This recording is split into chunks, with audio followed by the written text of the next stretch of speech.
I am deeply sorry for my irresponsible and selfish behavior I engaged in. I was unfaithful. I had affairs. I cheated. What I did is not acceptable, and I am the only person to blame.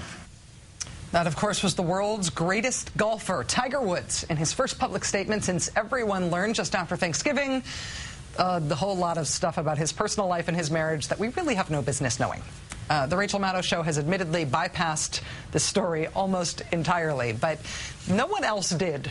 And much as I've tried, I am finding that being willfully ignorant about something this sociologically resonant that everyone is talking about is an overrated place to be. Mr. Woods' statement today was made before an invitation-only crowd of about 40 journalists and friends. It was shown on every cable news channel, and all 4 broadcast networks broke into programming with it. BusinessWeek.com reports, get this, that trading on the New York Stock Exchange fell to about 1 million shares as the speech began, its lowest level of the day, and then surged to 6 million shares when it ended. In other words, everyone was watching this. The news here is that in 13 and a half minutes, Mr. Woods apologized to his wife, his friends, his family, his fans. He announced that he would return to inpatient rehab for sex addiction starting tomorrow. He repeatedly asked that his family be left alone, and he did not announce a date for his return to professional golf. Also, the other news is that I hope that this next part of the statement made Brit Hume at Fox News feel really creepy about telling Mr. Woods that only Christianity could help him through this. I have a lot of work to do, and I intend to dedicate myself to doing it. Part of following this path, for me, is Buddhism, which my mother taught me at a young age. People probably don't realize it, but I was raised a Buddhist, and I actively practiced my faith from childhood until I drifted away from it in recent years. Buddhism teaches that a craving for things outside ourselves causes an unhappy and pointless search for security. It teaches me to stop following every impulse and to learn restraint. Obviously, I lost track of what I was taught. Joining us now, one of the only people on earth whose opinion on this subject I am actually curious about. It's my old pal, HBO sports broadcaster, Max Kellerman. Mr. Kellerman, thank you very much for being here. A pleasure to be here, Rachel. All right. You know me well enough to know that I don't think we should know any of this stuff about this person. I don't think any of this is any of our business, but we do all know, and given that, and given how much everybody cares about this, what's the most important thing that happened today? Well, first of all, as usual, you're right about it, and this is why this is honestly my favorite show on TV. This and Yo Gabba Gabba, my daughter's favorite show.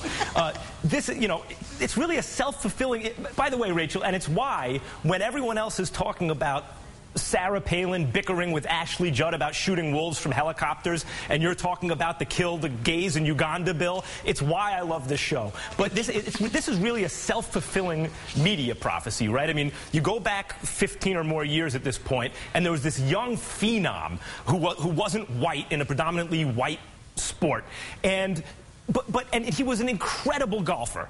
But the kind of media attention that he drew was out of proportion. It was disproportional even to his enormous talent. And I think that's because a lot of people in the media who are in charge of making editorial decisions like golf. They golf themselves. They follow golf. And personal preference certainly influences what gets covered. And that goes for the same for people who dole out corporate sponsorships. So this image and this name, Tiger Woods, was everywhere. And he became one of the most recognizable people on earth. And then when he's scandalized, there's even more media attention. And so it becomes this self-fulfilling media prophecy, right? You can't get away from it. People actually are interested. It's a story.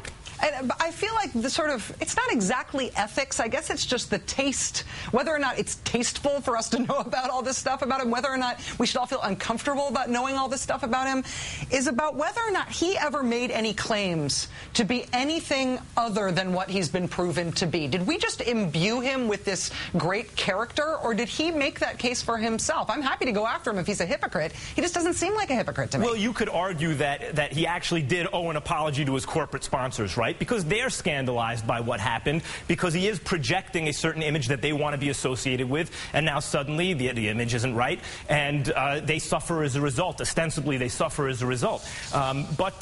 No, I mean, I'm not really interested in what he does in his private life. He doesn't really owe an apology to his fans, who he did apologize to, although I suppose if you think about your own private life, if your most embarrassing moments of your own private life were revealed publicly and they disappointed people who you care about or who you like or who like you, you don't necessarily owe them an apology, but it might make you feel good to apologize and say, hey, I'd like to be better than this. And I think that's what he did. There was enormous cynicism heading into this quasi-press conference, this statement. And I think that's because in recent years, a lot of times, often it's baseball players doing some kind of mea culpa in a prepared statement, which clearly a PR firm wrote, right? And so they don't want to open themselves up to questions right away, because then they have to talk extemporaneously about what happened, and they've already misled or they continue to lie. That really wasn't the case here. Tiger seemed to me, I know he's played to mixed reviews, but he seemed to me to be genuine about what he was saying. You heard him reference Buddhism. You know, I thought that was significant for a couple reasons. One, he's a global brand, not just an American brand. It suggests that. And the other is that in this country, if you're just trying to say what you think people want you to say, you have to kowtow to Jesus. And he didn't do that. He highlighted something about himself that I think lent an air of authenticity, at least emotional authenticity, to the proceedings, and I was impressed. HBO sports broadcaster Max Kellerman introducing to this show for the first time ever, it's hard to believe, the phrase kowtowing to Jesus. And for that, I owe you very much, sir. Thank you. It's good to see you, Max. A pleasure, Rachel. Thanks for having me. Thanks.